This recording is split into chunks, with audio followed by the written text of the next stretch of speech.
ইয়াউমা ইয়াফিরুল মারউ মিন আখি, মানুষ তার ভাই দেখে পালাবে। আমি নিজের সাথে মিলালাম, আমার ছোট ভাইকে দেখে আমি পালাবো? আমাকে দেখে সে পালাবে? ওয়া উম্মিহি ওয়া আবি, যেই মায়ের পেটে 10 মাস আমি ছিলাম, যে মা আমি ঘরে না গেলে ঘুমায় না, আমি না খেলে মা খেতে চায় না, আমার জন্য আমার মায়ের প্রাণ, আমার মায়ের জন্য আমার প্রাণ, কত ভালোবাসাবাসী। ওই মা আমাকে দেখে চিনবে না, আমি নাকি আমার মাকে দেখে চিনব না। আমি আমার বাবারে দেখে পালাবো। ছোটবেলা থেকে কোলে পিঠে করে আমার বাবা আমারে মানুষ করলো, বাবাকে কত ভালোবাসি, বাবার সাথে কত ভালোবাসার গল্প, এই বাবারে দেখে আমি দৌড় দিব, বাবা আমারে দেখে দৌড়াবে। ওয়া সাহিবাতিহি ওয়া বানি, সাহিবা মানে প্রিয়তমা স্ত্রী, যার সাথে এত ভালোবাসা এত খুনসুটি, তারে দেখে আমি পালাবো। ওয়া বানি, আমার সন্তান, যেই সন্তানের জন্য আমি আমার জীবনও দিতে রাজি, ঠিক কিনা? সন্তানকে দেখে আমি দৌড়। আব্বু বলে ডাক দিল, আমি চিনব না। আমার মেয়েটা আমারে ডাকলে নাকি আমি চিনব না, আমার মেয়েও আমারে চিনবে না। ইয়াউমা ইয়াফিরুল মারউ মিন আখিহি ওয়া উম্মিহি ওয়া আবিহি ওয়া সাহিবাতিহি ওয়া বানিহি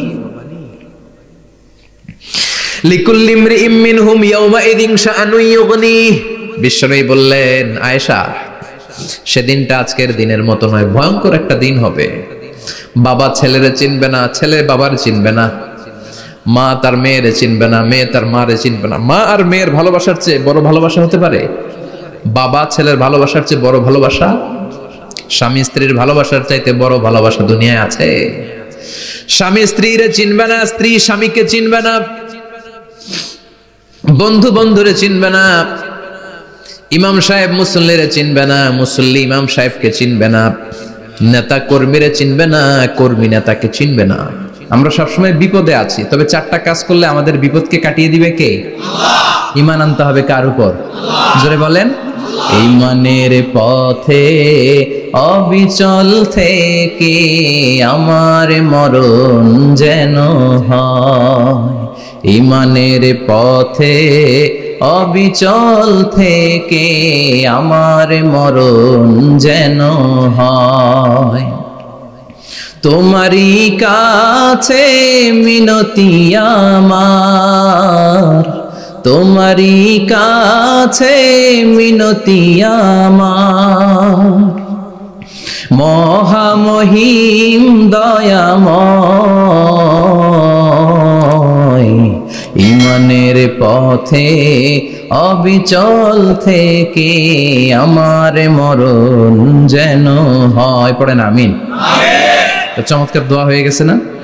ঈমানের পথে অবিচল থেকে আমার মরণ যেন হয়। আবার পড়েন আমিন। তো যেই ইসলামী সঙ্গীতগুলোর, নাশিদগুলোর কথামালা সুন্দর, এগুলো আপনারা গাবেন, এগুলো হৃদয়কে টাচ করে। যেগুলো হৃদয় থেকে লেখা হয় এগুলো হৃদয়কে টাচ করে, যেগুলো হৃদয় দিয়ে বলা হয় এগুলো মানুষের অন্তরে যে টাচ করে, ঠিক কি না? বিশ্বনবী যা বলতেন হৃদয় থেকে বলতেন, প্রাণ খুলে বলতেন, প্রাণ থেকে বলতেন, যেটা মানুষের হৃদয়কে টাচ করত। আবার বিশ্বনবী কথা বলতেন কম, কিন্তু এটার অর্থ ছিল ব্যাপক। বিশ্বনবী বলতেন, উতিতু জাওয়ামিআল কালিম, আমাকে আল্লাহ তাআলা জাওয়ামিউল কালিম দিয়েছে। বিশ্বনবী বলতেন অল্প, বলতেন অল্প, কিন্তু এটার অর্থ, ব্যাখ্যা, বিশ্লেষণ ভলিউমের পর ভলিউম হয়ে যায়, কিন্তু ব্যাখ্যা শেষ হয় না। সুবহানাল্লাহ।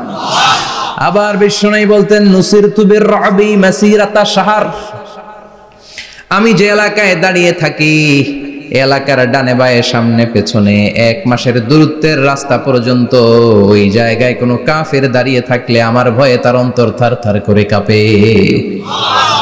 ভয় দিয়ে বিশ্বনবীকে আল্লাহ তাআলা সাহায্য করেছেন। 1 মাস ডানে বায়ে সামনে পেছনে 1 মাসের দূরত্বের ভেতরে যদি কোনো কাফির মুশরিকদের আন্ডা বাচ্চাও থাকে, যত দূরেই থাকুক, বিশ্বনবীর ব্যাপারে তার অন্তরে ভয় আর ধুকধুকানি শুরু হয়ে যায়। সুবহানাল্লাহ পড়েন।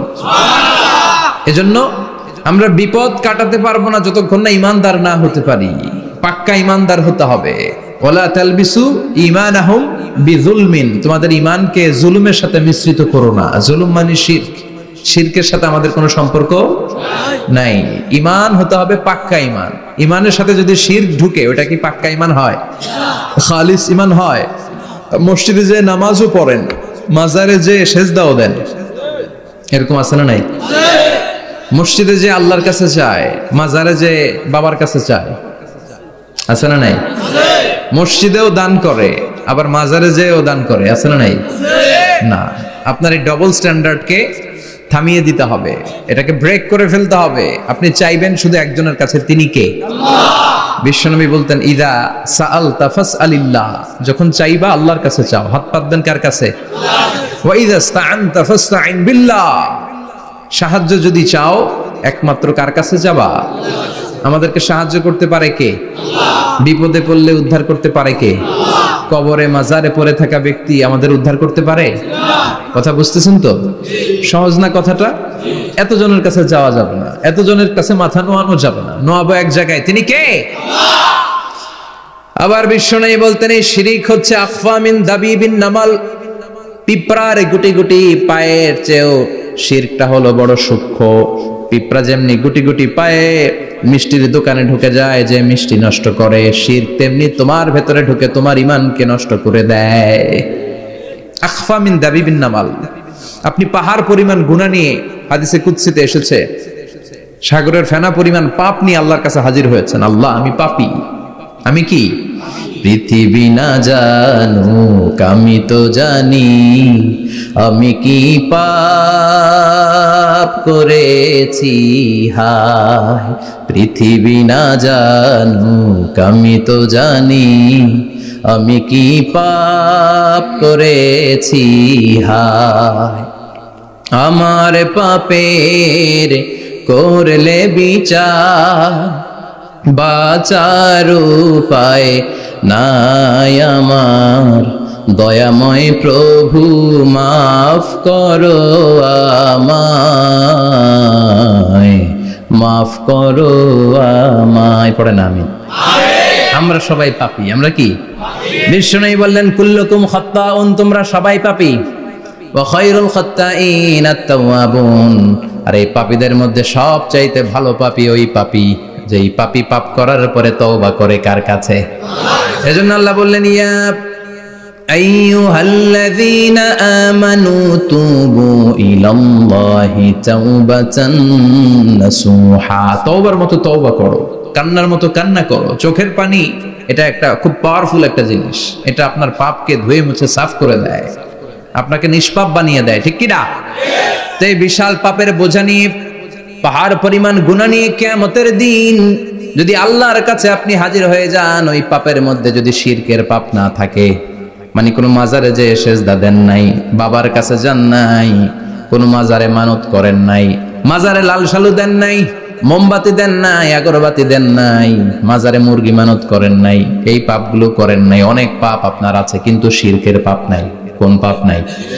আল্লাহ বললেন, হাজার কোটি পাপ নিয়ে, পাপের বোঝা নিয়ে, পাহাড় পরিমাণ অন্যায় নিয়ে, গুনাহ নিয়ে যদি আমার সামনে আসো, আর এই গুনার মধ্যে যদি শিরকের কোনো গুনাহ না থাকে, তাহলে আমি আল্লাহ পাহাড় পরিমাণ দয়ার ক্ষমা নিয়ে তোমার কাছে হাজির হয়ে যাব। সুবহানাল্লাহ। এজন্য শিরকের সাথে আমাদের কোনো সম্পর্ক নাই। এই শিরক করলে তার মাফ নাই।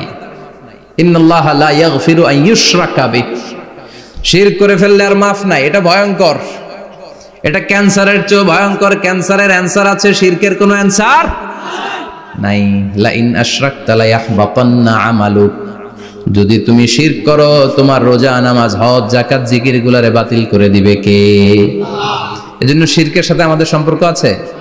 এত ওয়াজ আমরা করি, তারপরে অনেক জায়গায় ছবিতে দেখি যে মহিলারা যে মাজারে সেজদায় পড়ে থাকে। এজন্য এটা ছড়ায় দিবেন, এই মাহফিলের কথাগুলো এই যে রেকর্ড হচ্ছে, এগুলো ছড়ায় দিবেন। গণসচেতনতার দরকার আছে। এই যত আমরা ট্রাই করে যাব, একটা সময় দেখবেন আমাদের এই সকলের একসাথে প্রচেষ্টার ফলে এই শিরক নামক ভাইরাস বাংলাদেশ থেকে আমরা বিদায় করে দিতে পারবো। চিল্লা এখন, ঠিক কিনা? এজন্য আমরা বিপদে আছি, তবে ইমানদার, শিরক ব্যতি রেখে খালেস ইমানের যদি অধিকারী হয়, আমাদেরকে বাঁচিয়ে দিবে কে? আল্লাহ। 2 নম্বরে ওয়া আমিলুস সলিহাত, কি বলছে মনে আছে তো? ঈমান, ঈমান আনলে বেঁচে গেলাম। আরেকটা কি? আমিলুস সলিহাত, নেক কাজ, ভালো কাজ। ভালো কাজ শুধু জিকির করার, নামাজ পড়া নাকি? না। আপনি কাউকে পরামর্শ দিলে এটাও ভালো কাজ। ঋণ দিবেন, ঋণ দিলে আপনার মর্যাদা বাড়ায় দিবে কে? অভুক্তকে খাওয়াবেন, বিপদে পড়লে সাহায্যের হাত বাড়িয়ে দিবেন। রাস্তায় দাঁড়িয়ে আছেন, একজন পথ চেনে না, পথ দেখিয়ে দিবেন, এটা অনেক সওয়াব। সূরা ফাতিহা একজনরে পড়ায় দেন, ওই লোক সারা জীবন সূরা ফাতিহা যতবার পড়বে তার একটা পার্সেন্টেজ সওয়াব আপনার আমলনামায় দিবে কে? আল্লাহ। তারপরে মানুষকে টাকা দিয়ে সাহায্য করবেন, অসুস্থ হয়ে গেলে রক্তের প্রয়োজন হলে গায়ের রক্ত দিয়ে সাহায্য করবেন, কবুল করবে কে? আল্লাহ। রক্ত দেয়া অনেক বড় ইবাদত, জানেন এটা? মুমূর্ষু ব্যক্তিকে যদি রক্ত দেন, আপনার এই রক্তের কারণে যদি কারো প্রাণ বেঁচে যায়, তাহলে আপনি কেমন যেন গোটা বিশ্বের সব মানুষের প্রাণ বাঁচিয়ে দিলেন। একজনকে বাঁচানো মানে সবাইকে বাঁচানো, একজনকে মারা মানে সবাইকে মারা। এজন্য বিশ্বনবী বললেন, আল ইনসান বুনিয়ানুম মারসুস, সব মানুষগুলো হলো আল্লাহর পক্ষ থেকে সীসা ঢালাই করা প্রাচীর। একজনকে নষ্ট করা মানে প্রাচীরটাকে ভেঙে দেয়া, ঠিক কিনা? তাহলে ঈমান আনতে হবে কার উপর? আর আল্লাহর সন্তুষ্টির জন্য সৎ কর্ম করতে হবে। তারপরে একে অপরকে ভালো কাজের জন্য পরামর্শ দেওয়ার দরকার আছে না নাই? হক আর সবর, আমরা হকের পক্ষে থাকবো, রাজি আছেন তো? আর আমরা সব সময় ধৈর্যশীল থাকবো, রাজি আছেন? ইন্নামাস সাবর ইনদা সাদামাতিল উলা, বিপদের প্রথম ধাক্কায় ধৈর্যটা ধারণ করতে হবে। অনেকে বিপদ আসলে পেরেশান হয়ে যায়, চিল্লা ফাল্লা শুরু করে দেয়, কান্না শুরু করে দেয়, বিলাপ করে। বেশিরভাগ মহিলারা এটা করে, ঠিক কিনা? বিষ্ণু বললেন, বিপদের প্রথম ধাক্কায় কেমন সবর করলা এটাই দেখার বিষয়। ইন্নামাস সাবর ইনদা সাদামাতিল উলা, বিপদের প্রথম ধাক্কায় যে সবর ধরতে পারে সেই আসল সবুর, সেই আসল কি সবুর মানে ধৈর্য ধারণকারী। বিশ্বনবী দোয়া করতেন, আল্লাহ আপনি আমারে ধৈর্যশীল বানান, আল্লাহুম্মা জাআলনি সাবুরা ওয়াজআলনি শাকুরা, আপনি আমারে ধৈর্যশীল বানান, আপনি আমারে শুকরগুজার বানান। ওয়াজআল ফি আইনি সাগীরা ওয়া ফি আয়ুনিন নাসি কাবীরা, আমার চোখে আপনি আমারে ছোট বানান, মানুষের চোখে আমারে আপনি বড় বানান। পড়ে না আমিন? আমিন। আর জোরে পড়ে না আমিন? আমিন। চারটা ওয়াজ কাল থাকবে তো? আলামিন ভাইয়ের প্রথমে কি করতে হবে? ঈমান, ঈমানের পরে সৎকর্ম, তারপরে হক আর সবর, এগুলো মেনে চলতে হবে। রাজি আছেন তো? আরো জোরে পড়েন ইনশাআল্লাহ। আসুন আমরা আল্লাহকে ফরমালি থ্যাঙ্কস দেই, শুকরিয়া জানাই, কালিমাতু শুকুর করি, আওয়াজ করে আমরা পড়ি আলহামদুলিল্লাহ। পড়েন রব্বানা লাকাল হামদ হামদান কাসীরান তাইয়িবান মুবারাকান ফীহি ইয়া রাব্বি লাকাল হামদু কামা ইয়ানবাগি লিজালালি ওয়াজহিকা ওয়া আযীমি সুলতানিকা লাকাল হামদু বিল ঈমান লাকাল হামদু বিল ইসলাম লাকাল হামদু বিল কুরআন। প্রশংসা করলাম কার? আল্লাহ। জোরে বলেন কার? সব সময় প্রশংসা করতে হবে কার? আল্লাহ। সে আল্লাহর পাঠানো সবচাইতে দামি মর্যাদাবান আসমানি কিতাবের নাম হচ্ছে কি? কুরআন। চিল্লায় বলেন কি নাম? কুরআন। এই যে সূরাতুল আসর তেলাওয়াত করেছে, কোন কিতাবে আছে? কথা বলেন। এই কোরআনটা হচ্ছে নূর, এই কোরআনটা হচ্ছে হিদায়াত, এই কোরআনটা হচ্ছে শিফা, এটা হচ্ছে আলো। এই কোরআন থেকে আলো নিয়ে নিজেদেরকে আলোকিত করতে হবে। কি করতে হবে? আলো। আলোর দরকার আছে না নাই? আলো ছাড়া কিছু দেখা যায়? এজন্য কোরআনকে আলো বানিয়ে পাঠালো কে? রব্বুল আলামিন বলেন, কিতাবুন আনজালনাহু ইলাইকা লিতুখরিজান নাসা মিনাল যুলুমাতি ইলান নূর। ও নবী, একটা কিতাব পাঠালাম, যেই কিতাব অন্ধকার থেকে আপনাদেরকে আলোর দিকে নিয়ে যাবে। কোন দিকে নিবে? জোরে বলেন। আমরা আলোর পথের সৈনিক, আমরা জান্নাতে যেতে চাই। জান্নাতে যেতে হলে যে বইটা মানতে হবে, বইটার নাম কি? তাহলে কিতাবে আল্লাহ আলো দিলেন, আবার হেদায়েত দিলেন। আল্লাহ বললেন, যালিকাল কিতাবু লা রাইবা ফীহি হুদাল লিল মুত্তাকিন। হুদাল লিল মুত্তাকিন, a guide book to those who are muttaqin। তাহলে গাইড বুক পেলাম, আলো পেলাম, আবার এটার ভিতরে শেফা আছে। কি আছে? শেফা মানে সুস্থতা, শেফা মানে রেমেডি, শেফা মানে রিকভারি। আপনি অসুস্থ হলে সুস্থ করে কে? কোরআন পড়ে যদি ফু দেন, সুস্থ বানায় দিবে কে? নাকি তাবিজের ভেতরে ঢুকায় ঝুলাইবেন? ঝুলানো যাবে? পড়তে হবে। কি করবেন? যে ঘরে সূরা বাকারা তেলাওয়াত করা হয় সেখান থেকে শয়তান দৌড়ে পালায়, নাকি যেই ঘরে বাকারা ঝুলিয়ে রাখা হয়? হ্যাঁ, পড়তে হবে। পরে ফু দেন, সুস্থ করবে কে? এই কিতাবের সর্বপ্রথম যে সূরাটা আল্লাহ দিলেন, ভূমিকা সূরা, এটার নাম হচ্ছে ফাতিহা। ফাতিহা মানে কি? ভূমিকা। এই সূরাটা দিয়ে আল্লাহ এই কোরআনটাকে খুললেন। পুরো কোরআনে যা আছে এই ফাতিহার 7 আয়াতের ভেতরে তা আছে। আবার এই 7 আয়াতের ব্যাখ্যা শুরু করে দিলে 30 পারা কোরআন হয়ে যায়। কোন সুবহানাল্লাহ। আবার আল্লাহ এটার নাম বিশ্বনবী নাম দিলেন সূরাতুশ শিফা, শিফার সূরা। অসুস্থ ব্যক্তিকে সূরাতুল ফাতিহা পড়ে ফু দিলে সুস্থ করে দেয় কে?